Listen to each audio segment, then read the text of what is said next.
اللہ سے ڈرو، اللہ سے ڈرو. تمہیں پیش ہونا ہے اس کے سامنے، اپنے ایک ایک عمل کا حساب دینا ہے، بدلہ مل کر رہے گا.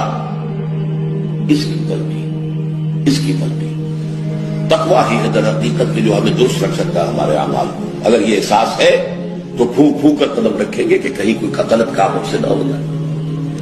اور تقویٰ ہی کی بنیاد پر خاندان کی تعمیر ہو.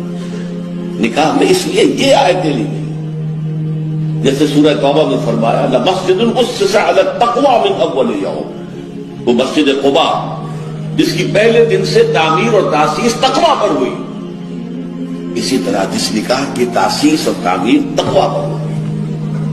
اہل ایمان اللہ کا تقویٰ اختیار کرو جتنا کہ اس کے تقویٰ کا حق ہے، اور دیکھنا موت نہ آنے پائے مگر فرما برداری کی حالت میں. کوئی لمحہ نافرمانی میں نہ گزرے، مبادا اسی لمحے موت کا ظالم پنجہ آ کر تمہیں دبوچ لے.